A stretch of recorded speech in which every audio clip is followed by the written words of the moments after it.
نحمده ونصلي ونسلم على رسوله الكريم اما بعد فاعوذ بالله من الشيطان الرجيم بسم الله الرحمن الرحيم صدق الله العلي العظيم رب العالمین ہمیں نور قرآن پاک سے منور فرمائے، آمین۔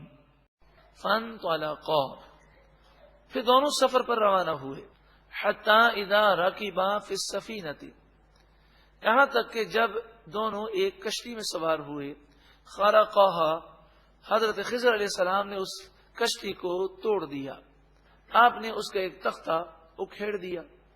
قال، حضرت موسیٰ علیہ السلام نے کہا، اخرقتها لتغرق اہلہا، کیا آپ نے اس کا ایک تختہ اس لیے اکھیڑا ہے کہ کشتی والے ڈوب جائیں؟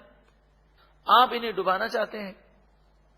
لقد جئت شیئا امرا، بے شک آپ نے یہ کام تو برا کیا۔ قال الم اقل انک لن تستطیع معی صبرا، حضرت خضر علیہ السلام نے کہا کہ میں نے تو آپ سے کہا تھا کہ آپ میرے ساتھ برداشت نہ کر سکیں گے، صبر نہ کر سکیں گے۔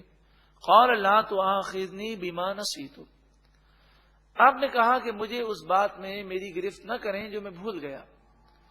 ولا ترہقنی من امری عسرا، اور میرے معاملات میں مجھ پر آپ مشکل نہ ڈالیں، میں آیا ہوں علم سیکھنے کے لیے، تو آپ مجھے اپنے ساتھ رکھیں۔